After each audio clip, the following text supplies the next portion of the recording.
And welcome back to episode 97 of the Weekly Tech Rant with me, Jay. And me, Carl.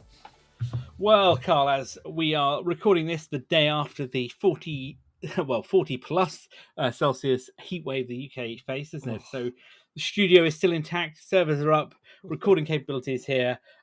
We have all lost several pounds in weight due to heat, but yes, it could have been a lot worse. Those servers were making a lot of noise yesterday. Yeah, tell me about it. I was Fans in my garage. on 100% everywhere. I was in my garage yesterday, and there was lots of whirring. Whoop, whoop, was the was the noises coming? Yeah, I have to be honest with you. I was expecting to have some thermal failures, but touch wood. I thought I did actually last night. I couldn't get onto any websites or any of my internal network from the phone. I was like, oh crap, something's dropped. Yeah, something's given up. No, then my phone turned itself off. Oh, okay. But the phone wasn't hot. It just decided it was going to turn itself off after not doing any network activity for a little while. Well, I can tell you, I did have a thermal shutdown the other day because if I recall, do you remember I said to you, was it last week? Wasn't it?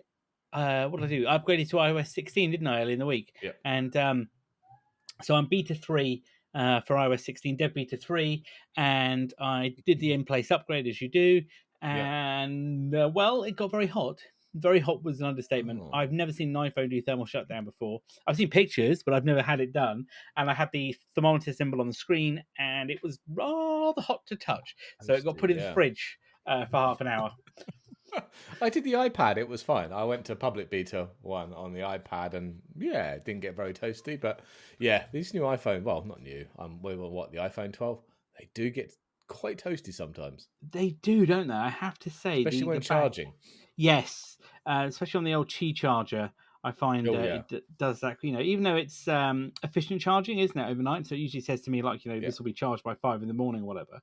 I do find as well, it does get quite warm. But I mean, no complaints. Touch wood, because looking at it, I am quite impressed by it. I think some of the features are really good. Relatively stable. The only issues we've got at the moment are, was it HSBC? Oh, funny that we had that problem last time, didn't we? And one before, and the one before every time. Yeah, but most other apps are pretty stable. I've only had a couple of crashes on things. Generally, though, across the board, very, very good. So the only thing I need to pull the plug on, which I might do next week, is, or the week after actually, is upgrade to Ventura on the Mac. So that's my next piece. Good luck. Thank you. Backups have already been taken. So then, let's get this show on the road this week. We've got a bit of a UK-focused show this week, but let's kick off with the first one, talking of OS updates then. And this one caught me by surprise, if I'm honest with you. Well, yeah, it seems that Microsoft is returning to a free yearly update cycle rather than the current Windows as a service model introduced in 2015 Windows 10. So basically, it's the old days again. We'll give you a new version of Windows every 3 years, and we'll drop in some feature packs or service packs or whatever you want to call them in between. Now, I wish I'd just make their mind up. So we had Windows 10, which was going to be the last version of Windows ever. So they said, didn't they? Yeah. And you were getting major updates every 6 months. And then, no, we're going to give you Windows 11 now. And then they changed to major updates every year. And now we're going back to the 3-yearly one, and which means we should get one in 2024, I think, which will be Windows 12 or whatever they decide to call it. Yeah, I was surprised because she say, Windows 10 was, meant to be that final big bang, wasn't it? And it would be feature releases in the same kind of way that Apple do, don't they? Because Apple are still on, OS X, really. OS X 12, isn't it? And it's 12 point. Oh no, we're on 13 now. We are on 13 now, aren't we? Yeah. But it was 12.x, wasn't it? So it was, yeah. So you had the core system was there, but you got big features. Windows was meant to go into that kind of cycle of updates, wasn't it? And Windows 10 did bring that. We saw that, didn't we? We had the big bangs. We had the 20 H2 or whatever version, all that stuff. And Windows 11 did kind of catch everybody out because it was like, what? There's Windows 11. Yep. But now, if you say Windows 12, I mean, am I shocked by this? Probably not. Given that it's very hard to break the habit of a lifetime, isn't it? Given that It is quite a backtrack from 6 monthly to 3 yearly. yeah, it's definitely there. But if we're saying 2024, that does fit in very timely, doesn't it, with Windows 11? Yeah. This you could argue is this is like the old days, isn't it? Oh right, well then great. If Windows 12 is coming out, well we'll all be able to upgrade to Windows 11, isn't it? Say all the enterprises, because that's what you used to do, didn't you? Or you had to wait for Service Pack 2, wasn't it? Was always the day with. Yeah, and it was great for the PC manufacturers because like every 3 years, boom, everyone buys a new PC to get the latest OS. But I don't think that's the case anymore, is it? No. Windows 10, once it got to the 2020 style release area, it was very stable. Not that it wasn't to start with, but it was very well adopted. And Windows 11, I think, to be quite fair, came out the box ready to go because it used all the Windows 10, or pretty much nearly all of the same Windows 10 management interfaces underneath. Nothing was different, was it? No, I mean, the new taskbars still need some improvement. They seem to take away some of the features there and seem to be slowly adding them back in. But other than that annoyance, I've had 0 issues that I can think of with Windows 11. Same. Exactly. I don't see the issues. I mean, the only one we all talk about and laugh about is Windows Vista and Windows 8, which both have a bit of a checkered history. I did run Vista for quite some time when it was there. And, 7... I did 8 for a bit. Yeah. But only because I had a Surface Pro at the time, so it did give me a tablet interface. Not that it was that great. Vista, I don't remember really having any issues with it. No, it wasn't nice. Windows ME either. No, I do remember Windows ME, but I upgraded all my Windows ME stuff to Windows 2000 when I got a copy. I did it shortly on ME. Didn't have any problems, but then went to Workstation 2000. Workstation was is a way forward, isn't it? That was. There were issues on that, but not with the OS itself. Just some compatibility issues. I still say to this day that Windows 2000 Workstation is the greatest ever operating system that's existed. Well, you should just reload on your gaming PC. I probably should. Well, there was the version Windows 2000 that could support, wasn't it, up to several hundred gigs of RAM and the Pro one was that. I can't remember. It was like you get Windows 11 Workstation now, don't you? Yeah, exactly. The same sort of Windows thing. 10 works. Yeah. I mean, it should be some stuff here. I think you're right. I don't think much is going to change in the way the look and feel of it. I'd imagine they're going to keep with that taskbar now that they've put in place. I think that's there for a reason. What I don't like, though, is, when you swipe to the left and you get that kind of weird summary screen with the weather, isn't it? Or if you click on the rain icon or whatever on the left, you get your widgets notifications. I've taken all of that out myself, and I can't do that. I have got a small bug with mine. I'm on the beta version, and that's when I press the Windows key. And but I'm not on the. I'm on the slow ring. What was his slow ring? So it's not massively changed. Whatever the public one is. And when you hit the Windows key and you start typing, you should be able to search, shouldn't it, automatically? Yeah, exactly. It's not doing it. That's so I'm a little bit perplexed. But I mean, it doesn't cause me any issues, but it just puzzles me, what it's doing. Because that's pretty much how I launch everything. Exactly, yeah. So I need to think about how to fix that, but that's another problem. But I think you're right. So Windows 12 then 2020. Windows 12 2024. That's the one I was getting at. So we'll see that then. Only in 2 years' time. So we should see probably beta releases, I reckon, within the next 12 months. I'd imagine, wouldn't you? Yeah, I should think so. That takes us into 2023. Yeah, we should start seeing something at that point. Yeah, so we've also got Windows 11 2022 H2 release, which is due, I'd reckon, the end of Q3, isn't it? Which is probably October time. Can't you go to that now, or am I getting confused with which one just released the other day? So that 22 H2... Or you could get it if you're on the beta. You could get it if you're on the beta because it's due September sort of time. It went Gold Master, didn't it? Yeah. Yeah, so but it hasn't rolled out fully yet. So you can see the build. There is a build number. I think it's 22621. I think I saw my notes earlier, which has got some new folders in the start menu. If you've seen that. Oh yeah, okay. So adding back what we used to have. Yeah, exactly. Yeah, it was tested back in May, June time. So yeah, very nice. But like I say, very happy with Windows 11. No problems with it at all. All those, remember we saw those things early doors that saying, "Oh, it's going to be terrible for gaming. There's going to be some issues with this."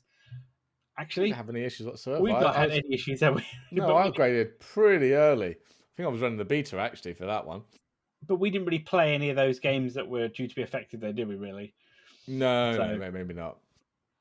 Anyway, so yes, moving away then from a slightly positive story to one which is just quite comical, to say the least. Then, So again, the war in Ukraine continues to rumble on, with increasing casualties, of course, and Russia continues to, of course, play the role of the victim here, don't they? And Oh yeah, post post that mass exodus of all of, well, I say all, not just tech companies, but pretty much every Western organization, bar a few now, from Russia, they've decided to hit back, haven't they, where they think they can hurt people, and that's in the I pocket. have. With what some, you have to say, some eye-wateringly large fines.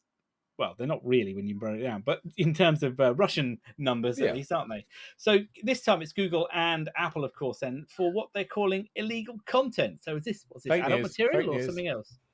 I don't know. Don't know. But they've. I didn't get the Apple number. But I know for Google they fined 21.1 billion rubles. So that's about 300 million pounds or 373 million dollars.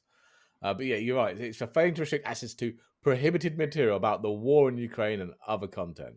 So it was good old Mister. What's his name? Commandos, basically the Well, country's that's the communication regulator. regulator. Yeah, it's the Yeah, regulator, yeah, isn't it? Yeah. that's the one. So yeah, the information including fake reports that discredited Russia's military and posts urging people to protest. So yeah, and it's called the US tech giant a systematic violator of its laws.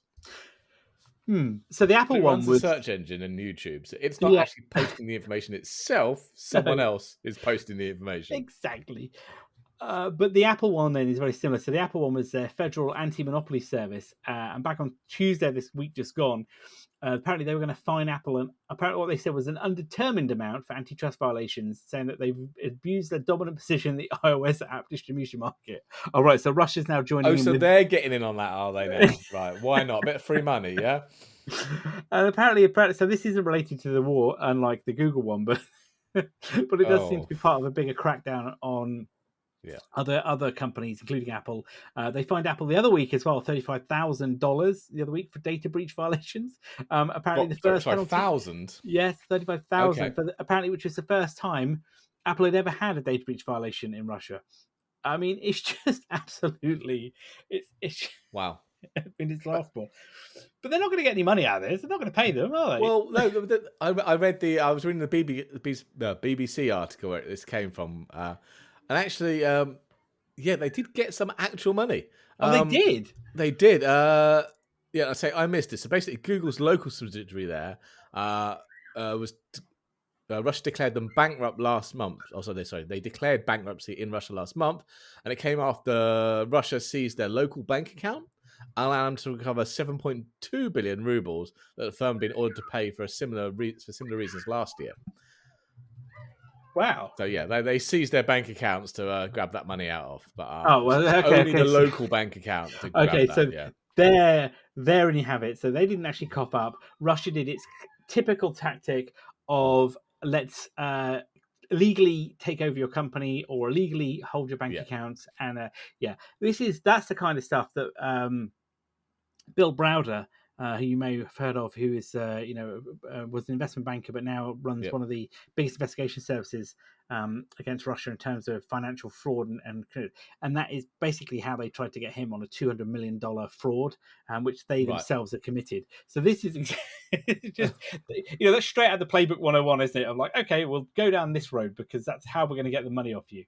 Yeah, so they said they've been declared bankrupt. They've seized these accounts, but they're still not banned in Russia. The Russians themselves haven't banned Google, though they have banned like Facebook. Apparently, it's just due to so many of their phones relying on Google software. But this is a whole big thing, isn't it, around Russia trying to censor what they say is Western media, isn't It it? is, yeah. And there was another BBC post, I don't know if you saw, which was a link to that one around that, which had a great infographic around what posts Russia wanted removed last year, and it breaks it down into different categories. So they are suicide, drugs, child abuse, radicalism, and there's an asterisk against that, which is anti-Semitism, fascism, Islamist, Chechen militancy, Ukrainian far-right nationalism. Yeah, exactly. Or any actual real news on Ukraine, you mean? And then the other one was disrespect for authorities, and then there was other. And then there was a rather large red section, which was support for Navalny, who's the biggest opponent to the thing. And it was Twitter, Facebook, Instagram, YouTube, and TikTok, and the biggest amount of posts they wanted removed were based on him. because around the fact that he is the opposition to Putin. It's just Yeah, absolutely hilarious. doesn't surprise me. This isn't the Second World War. This isn't post cyber industrialism where you could censor the media. You could, in the UK we have the D notices, don't we? Where that you can silence. It doesn't work anymore. There are so many ways to get stuff out that will come out, and whether or not you can discredit it, that's a different thing, isn't it? Information war, you can discredit that information, but people will. The fact that we always say is the fact that you've got in your pocket a full-on journalism broadcast studio, effectively, haven't you? Yeah. The news is going to get out there, and once it's out there, it's controlling it. That's the difference, isn't it? And Russia, unfortunately, realizes that, but they are, I think, powerless really to sort of cutting themselves off, as you say, and blocking everything. What they're going to do? No. Well, to add a bit of something light-hearted to that, I'm just reading that article. Every time I see that disrespect for authorities, I keep thinking of South Park. Respect my authority. That's what they should have. It's basically what it is. That's what they should have pop up on instead of ransomware, you need some South Park ware that you do infects Russian people. Oh no, that sounds terrible. God, that just takes me back though to you remember the late 90s when South Park was at its peak. I actually saw it on TV the other day. South Park. I know. It's still going. It's still going. Yeah. You know what? I had to sit down and watch it. I didn't change the channel. I was like, actually, you know what? I'm going to watch a bit of this. And it was quite funny still. South Park has been running for 25 series now, apparently. Wow. Simpsons is on 33, 34 now. So it's nuts. I mean, South Park started, I think it was in 1998. It must be 98. Wow, yeah. And I think I don't really remember watching too much. I remember the early ones, the first few series, because you had such I can't. No, we're a family show. I can't go there. No, we can't go there. Such great episodes as Mr. Hanky and other things. I'll leave it there. Oh, Mr. Hanky. Yes, and Cartman's mum, those songs, and stuff like that. Yeah. We won't divulge his full name. No, and I think it went to. I think it kind of a couple of years in, it probably hit the lowest. I don't know. I mean, I'm not having watched it for a few years. It may have peaked on how bad it can go. But yeah, that's what you should have. Some ransomware that doesn't do any ransoming, just holds. Respect my authority. Anyway, breathe. Right then, now for a run of our UK flavoured stories. We got a few of these this week. So the first one then is actually something we talked about last week, wasn't it? When we were talking about the Activision deal. Bit of a coincidence. Yeah, we were talking about the Activision deal. We were talking about the Competition and Market Authority, or the CMA, who had started the probe into the Activision deal, hadn't they? And we mentioned actually around Giphy, which was the acquisition by Meta, and how that had been forced to sell Giphy, hadn't it, based on the probe? Yeah, so it was two years ago, wasn't they? Bought Giphy, yeah. And as you've heard us speak about, a lot of the UK CMA has launched an investigation into it, didn't they? Basically, they believed that Meta's ownership of Giphy could limit other platforms' access to the content. And then last November, they concluded the investigation, basically ordered Meta to unwind the deal and sell Giphy. Yeah, thanks very much. Meta wasn't obviously just going to take this, so they went to the Competition Appeals Tribunal to basically dispute the ruling. And the tribunal obviously found in favour of the CMA on 5 of the 6 claims, but it's that last one. So the last claim concerned the CMA, and I don't get this, failing to properly inform Meta of Snapchat's acquisition of Giphy, thus undermining the company's defence. I'm sorry, you're telling me Meta didn't know that Snapchat bought a competitor? I'm just going to say, that to me sounds the most weak part of their defence overall. But the CMA didn't tell them, which apparently it had or should have told them about that. Though. It's irrelevant that they probably knew it anyway. Yeah, it's irrelevant, just that the CMA didn't tell them, so they didn't have enough chance to do a proper defence, which is rubbish. But anyway, so basically the CMA has been ordered to reconsider their previous ruling, and it hopes the process will take no longer than 3 months. So, in the next 3 months, we'll be back again with whether they have to sell Giphy or not. Once bitten, twice shy. I just... Yeah. Given the costing and unwinding it all, yeah, would Meta want to go down that road again? I wonder whether they'll just No, actually, no. I wonder whether they would, just for the sake of principle, because Maybe. Zuckerberg is very much, isn't he, a man of his kind of that's how my way or the highway.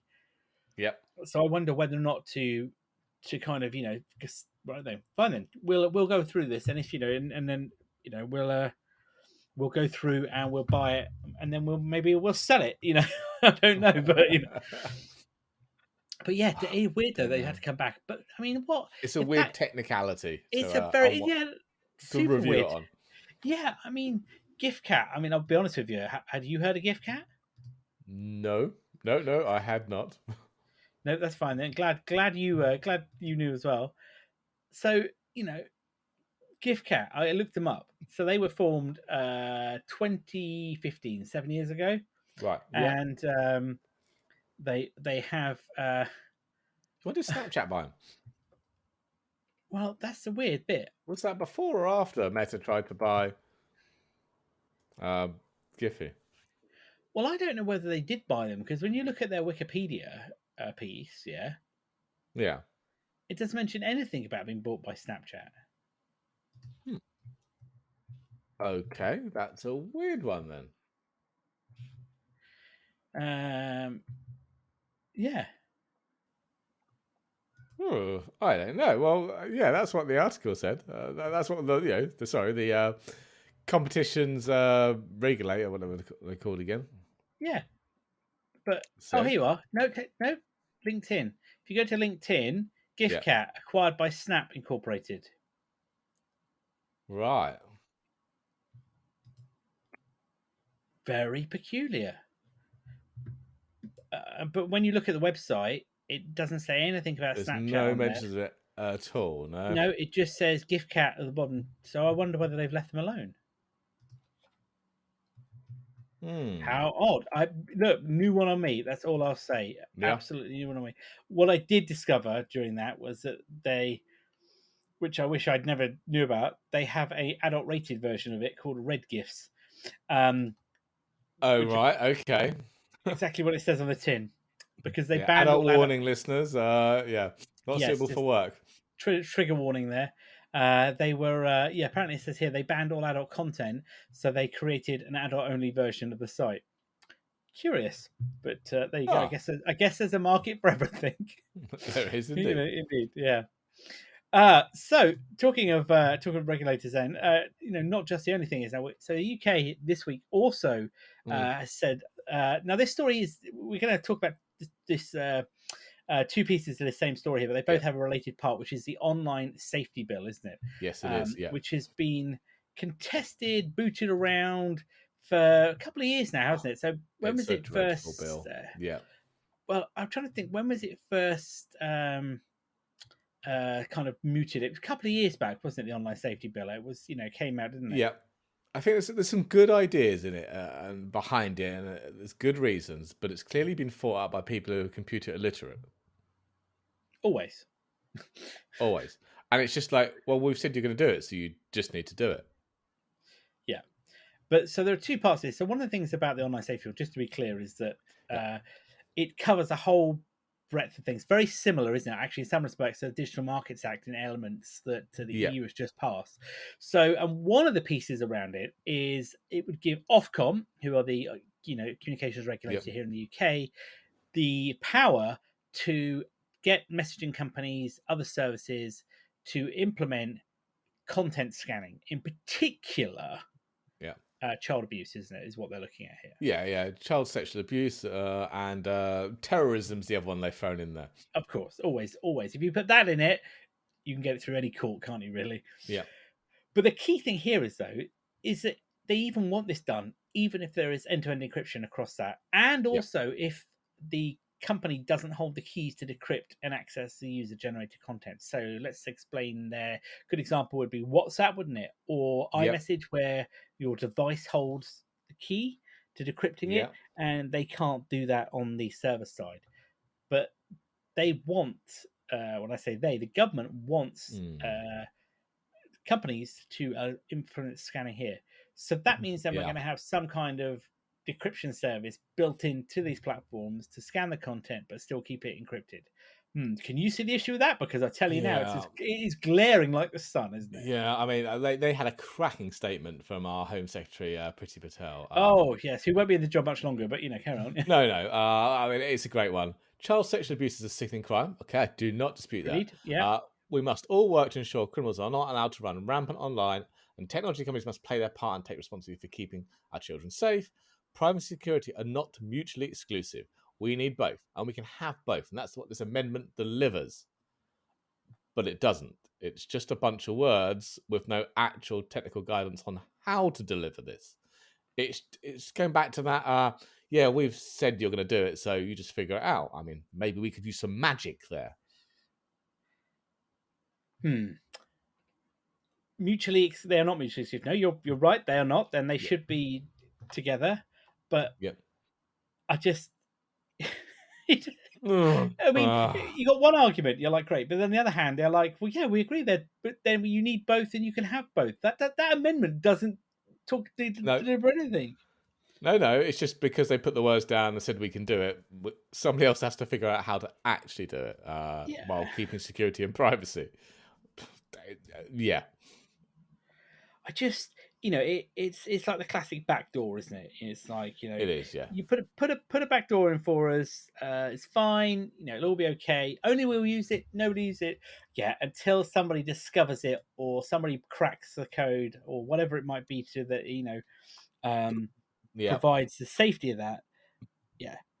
To me, that's There's also talk of accredited technology. So it says basically this bill is going to allow Ofcom to order a regulated service, so I think things like your Facebook and that lot, to use accredited technology to identify the sexual CSA and terrorism content which has been publicly shared on their platform and swiftly remove it. So, but there's no hint of what that accredited technology is. No, because nobody knows. It doesn't exist. So, so they can't just use what they want and say that they're doing it. It has to be accredited by the government. Yeah, I mean, it goes on further, and finally, basically, it allows Ofcom to mandate that regulated services use technical means to prevent users from encountering these types of illegal content as well, not just from sharing, but from encountering them. So whether it's being shared publicly or privately via the service. But this comes back to the Apple argument when they brought up the CSAM scanning device, on-device scanning capability that they talked about last year.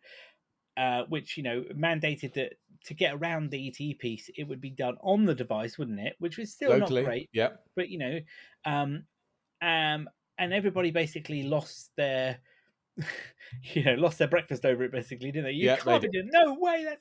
But Priti Patel though was very fond of it, though, wasn't she? She did actually. She was, a couple of points coming to that, but.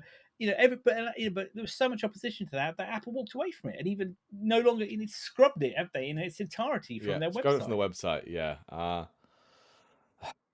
mean, we seem to be going around in circles again, but there is some good news. Yes. Well, there is some good news, and the good news is our Prime Minister has resigned, which is good news in itself, but it also means that it's put the online safety bill on pause. Pending a new Prime Minister, and given the people that are coming into the, I guess what you might call the race for Prime Minister, there's a very good chance that this may be dropped in its entirety, isn't it? I suspect it will not disappear. I think it will come back in another form, but I think given the different views that the two remaining now, as we go to as we record today, there are two remaining: Rishi Sunak and Liz Truss, former Chancellor and Foreign Secretary, respectively.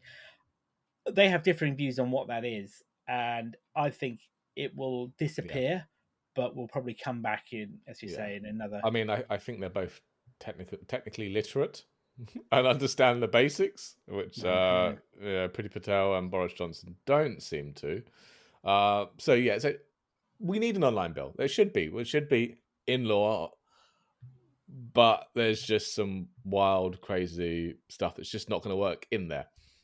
No, just not based on reality. I mean, it is Rishi Sunak, though. Funny enough, his position apparently wasn't overly clear when he was in the job. His leadership speech did mention the amount of abuse that is directed at women and girls in particular, and providing additional protections for them. And that was apparently claimed that the bill would offer that. And one of those things was a new law that came out, wasn't it? Around, was it cyber flashing, which came out in March, or was, So, but but Liz Truss, on the other hand, hasn't really said anything about her, left or right, has she? Whether or not she's going to go through with it. But the problem is that they won't in the run up to this. No, it won't be mentioned because, the general public doesn't care. They should do. It's going to have a very, very real impact on their lives, but they don't understand it and they don't really care. Yeah, very, very peculiar. There were some funny things that came out of that apparently in the bill. So one of the runners was Kemi Badenoch, who was also one of the runners for. She's now been dropped, left out of the race. She's not got a vote. And apparently, there was a tweet. There was a whole tweet thing when Dean Doris apparently says, what part of the bill legislates for hurt feelings, Kemi? And apparently there was something around that. Somebody's pulled out that in section 151, 4, paragraph 4, section 13, paragraph 4, as named in section 190, paragraph 2. And when you go down there, it talks about spiritual injury. What the hell is spiritual Oh my God. It says here 25,000 platforms to be required proactively to prevent users encountering content amounting to foreign interference offence. It means the offence under the National Security Bill, amongst other things, would be predictably to a judge spiritual injury. I'm not entirely sure. Touche. What the hell is spiritual injury? I mean, who writes this shit? I mean, sorry, apologies for adult language here. Who writes this rubbish? I mean, it is absolutely just made up. I swear. I mean, somebody just sits there and goes, right, what words can we put in here to see if anybody ever finds this? I mean, it's not surprising this bill has faced massive online, not just online, but just massive, opposition. Opposition is the word I'm looking for. Yeah, it's just terrible. No, it is just terrible. Look, I think we both agree there are elements to the bill that should be there and should come in. Definitely. And there are things that can help protect those in society that are attacked, that are unfairly abused, particularly women and and girls in some especially around some of the more sexualized areas of the criminal elements here and the cybersecurity elements. But it needs to be well thought out, and I think similar to the US, where they have a bit of a technology council, the president has the heads of different technology companies. Here we have, we have people like God, I can't think of her name now. Dido Harding, who oversaw TalkTalk during one of its biggest hacks and gets put in charge of trying to run contact tracing and rolling out technology. We have a history of putting the wrong people in the wrong jobs here. We do. So there definitely needs to be much more thought given to it. But let's see what happens, because given a new leader comes in, we'll probably have a general election in a couple of years, and this thing will probably sail off into sunset before it's resurrected once more. But given the fact that DMA in Europe has been ratified, and I know, forget Brexit for just a second, I would not be surprised if they look to Europe to think, how can we take parts of that? So they've taken their time and they've actually spoken to technical people. Yeah, and I'm sure there's stuff in there that people disagree with, but generally it's well thought out. Yeah, definitely. So, moving across then from online safety bills and things, let's talk a bit about the Intel Arc GPUs, which now do exist. They're real. You can buy them. They're in the wild. Not in the UK, but you can buy them. But you can buy them. Let's be clear. You can buy them. Yeah. But not quite all good news, though, is it? No. So there has been a leak of a slide with price bands on it, and where Intel believes their GPUs line up with the competition from Nvidia and AMD. It's worse than we thought. Mm-hmm. Not on the pricing. The pricing's actually pretty good, but where it competes. So we were expecting the top of the range one, the A770, the one that comes with 16 or 8 gig RAM, to be competitive with a 3070. Well, Intel themselves are lining that up, between a 3060 and a 3060 Ti? While consuming more power by the look of it.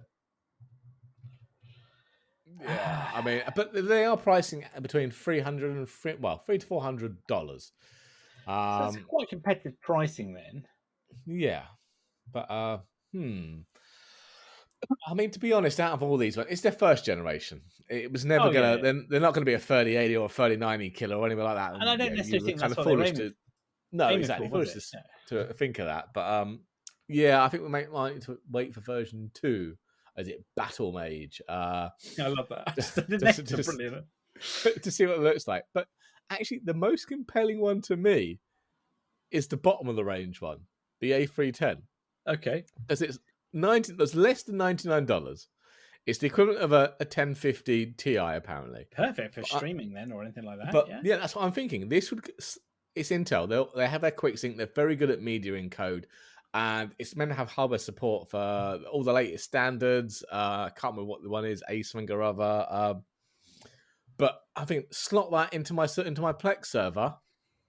Low power, probably single slot, probably low profile. Do great. It might even do a half decent job at some VDI. That's not a bad point, given the pricing spec you're saying there.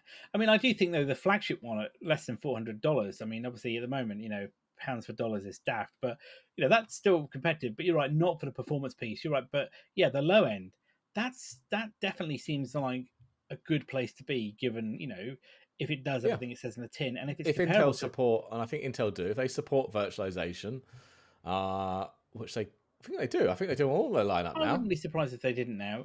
They'd want to be competitive, wouldn't they? And as you say, if it's around for a 1050 Ti, then encoding would be fine on that. It would be Yeah, perfectly and it's fine better for. than the NVIDIA because it supports the latest standards, Yeah, not I, just H.265, that's the maybe. precursor, the follow up to that, I should say. Well, maybe that's where we should be looking then, rather than look at this as a top end gaming GPU, competitor. We should be thinking, like you say, a bit more left field and thinking transcode, and Plex servers. But not good for you gamers. But I mean, for us, who've got servers and Plex servers, stuff like that, great. So I Hey, mean, look, yeah, if that's come out anywhere near £99 and it will do all the media encode stuff, better than my P2000 or whatever it's called. yes, definitely take that out. Yeah. I'll grab that. I'll pop that on eBay, and I could probably buy 2 of the Intels for the price I could flog that NVIDIA P2000 for. Probably could do. You probably make some money as well alongside it. I think I probably would do. So, yeah, I might do that. Yeah, we'll keep you updated, guys, when they're actually available. However, that's not all been good news, though, has it? Around the A series and some of the performance specs that have come out. No. Yeah, they're not much faster, as you said, than the 3060, and Intel are being very selective on the benchmarks they're showing. Extremely selective, actually. Very much so, and I think they're almost downplaying it, aren't they now? Yeah, they are. To what it could be, which I think, if I'm honest with you, I think this is probably where they want to be, because do you rock up to the fight and try and push the king off his perch straight away? You don't. You want to build up. You want to build it up, don't you? And I wonder whether or not those early performance charts that we saw were exactly that. They were inflated, weren't they? This is reality. But maybe this is what we've been saying all along. They're not going for top end performance. They're going for a card that works middle of the road, does what it says in the tin, and gives performance per This dollar. will be going into all those OEMs, and they'll get so much feedback from the OEMs and their customers there that they'll make better drivers, better cards, they'll fix bugs quicker. So that hopefully when they can actually come out with a gaming orientated performance one, maybe they will actually genuinely be a competitor. Exactly. And I think that's probably what they want. And if they can build that up, and then we might start to see second gen, third gen, really decent high end GPUs as they're pushing that up. Yeah. It's probably, it's probably not that bad. So the forecasts that have come out, or sorry, the performance the forecast versus the real performance of the 380s, isn't it? The mobile ones. They're not bad. Let's be quite fair. They're not bad, are they? But they're not smashing it out of the park, as as our American fans like to say, given what they were saying, wasn't it? So, was it the ARC 780 was apparently forecast to be roughly the same as the 3070, she said, but actually it's worse than the 3060. The 770 again was meant to be similar to a 3060 Ti, but actually falls probably between a 3060 and a 3060 Ti. So again, not far Yeah. off the mark, but it's not beating it, is it? And then No. we've got things like down the 350s or 380s, which were the 380, for example, was meant to be better than an RX 6500, but actually is on par with a 6400. So we're not seeing terrible performance. Now, a couple of those were slightly No. worse, but we're Yeah. not seeing it to beat out. But they're not well beating scores. But again, without having Pat on the show, is that where they want to be? Probably, I wouldn't say so. I wouldn't be surprised. They're probably not upset by this, given that this is No. the first time they've been pushed to real world performance, isn't it? Because all that testing doesn't leave it for anything. You can test all you want, but people will do things to hardware that were never designed, were they, or were never Yeah. envisaged.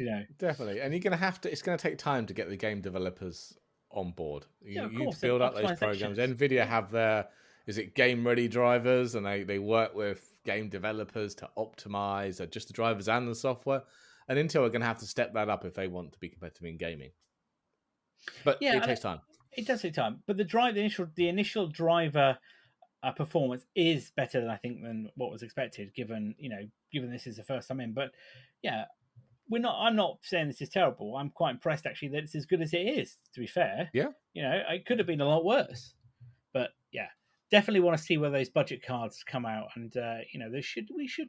I think we probably will see them in 6 months' time. I reckon, maybe give or take. What do you reckon? Yeah, definitely. Probably pretty good.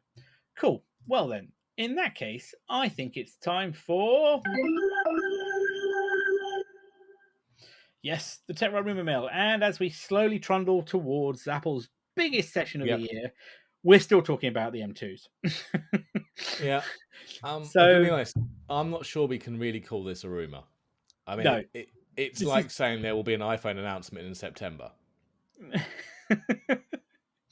We probably should start talking a little bit more about the iPhone 14, what's due to be expected. I think from next show onwards, we'll pick up on that as we get into August. It's probably a good time to start talking about what's coming. But yes, the M2 then. So according to... Who is it? Oh, Gurman, of course then. Yes, M2 MacBook Pro and M2 Pro and M2 Max MacBook Pro. That is a terrible statement. I can't say that. Yeah. So the MacBook Pros are going to keep the same chassis design apparently because it's a new one, and they're going to get the update M2 Pro and M2 Max chips, which Apple are allegedly already working on. Well, of course they are. Yes, there's just no rumors here at all. But I mean, Gurman is saying the focus now will be on the graphics side, really improving those onboard graphics. And I mean, this is the bit that kills me. When should we expect them? Well, he's given us a whole 6-month window and said between fall this year and spring next year. How long is the day? Well, I can tell you it's 24 hours. I mean, yeah, the reality is they are going to come out. The improvement, I mean, we should see decent improvements on those chips. Now, if they have got over the problem with the NAND chips, which they will have done because these are high-end models, we should see better improvement across M1. I mean, they are saying, aren't they, that the performance benchmarks that have come out for the M2, not the Pro, but the M2, over the M1 standard chip, I must straight, its single core is around 11.5% faster, isn't it? By multi-core is close to 20% faster. So we're not massively. So I'm not going to, they won't redesign that. They're going to do, like they'll be doubling up and quadrupling up, but they may re-engineer the graphics chips, is what Gurman's saying, that to give more focus to that. Yeah, and the M2 chips also bring in a lot of the standard stuff that wasn't in the base model of the M1, isn't it? So a lot of the video encode decode stuff, that weren't there. Yeah, was only in the Pro, wasn't it? And above, it's now in the basic M2. So it's not really a like-for-like comparison when you kind of look at additional aspects, isn't it? No, exactly. I mean, it is there. I think, the point being here is, that the chip improvements are good. Unless they pull something massive out of the bag for the Pro and the Max. And again, at the moment, I don't see real need for upgrading. I mean, as I've said, the M1 Pro I've got does everything I need to do, and it doesn't struggle whatsoever. So what's the M2 Pro going to give that's different? And I guess it's the same as we've said before with Intel or AMD. You've got to think about weighing up of what you're upgrading for, isn't it? So that's the difference. Where's the Mac Pro? Where is the Mac Pro? Where is a lot of things? And what's going to be in that? Maybe that'll be the M2 Ultra. M2 Extreme? Maybe it's going to be one above M2 that. M2 Ultra Extreme. Ultra Extreme, there we go. Yeah, we're going to slap 4 of the Ultras together. Yeah, but it'll only still be able to manage 3 screens at a push. That's it. Because, yeah, I haven't caught up on that. I can't see that they've done anything about the I/O. No. No, so it's still the same limitations, really, is it? Yeah. I believe that the 3 M2, screens. Yeah. so the M2, okay, yeah, so the M2 MacBook Air, as an example, supports 1 external display. 1. Wow. Now you've got the M1 Pro, and you're running 2 displays. 2 external displays. Wait, I'm running 2 external displays, and the third one is powered by a DisplayLink adapter. Okay, so you've got the onboard plus technically 3 external, but one's using that DisplayPort adapter. Right. Yeah, so I'm staring. I've got 3 screens in front of me. Yeah. Because the Mac is in a dock. Oh, okay. So you got the Mac shut, so you're not using. Yeah, so Mac shut. Okay. So I've got 227s and the 24. The 227s are the native, 2 external displays, USB-C. And the other one is through a USB 3 display link adapter. Yes, that was it. And that's the only way to do it. Maybe that's quite funky. You had to be very specific about the adapters you bought, wasn't it? That was right. We had to be able to support the protocol, didn't we? Yeah. And here's a really cool thing. Well, it's not cool. Because I'm using a DisplayLink adapter, the Mac thinks one of the screens is being shared. Right. So it doesn't allow you to run HDCP content. Oh, really? Yeah. So it thinks like, if you were screen sharing, whatever, it won't let you stream protected content, will it? Because you could try to be copying it, for example. So it's it doesn't work.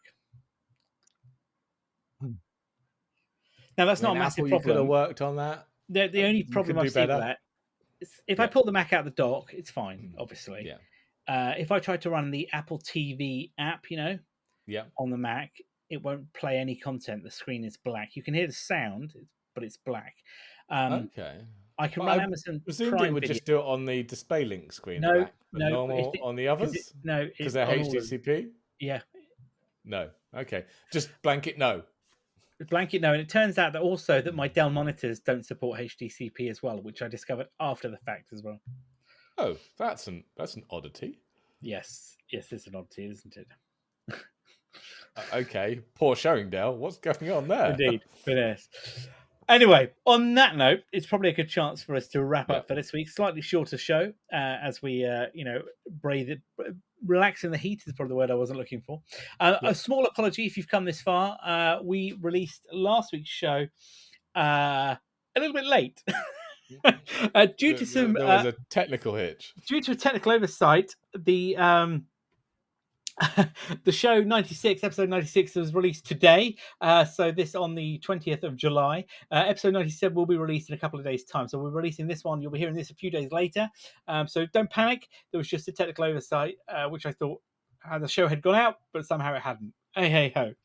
But as always, do leave us a like, a share, a comment wherever you're listening to this from. Of course, you can find us online at techrant.online and also on Twitter at Weekly Tech Rant for all of our show notes, updates, and likes. We'll be back, as I say, next week then for episode 98. But on that note, I've been Jay. I've been Carl. Have a good evening, all.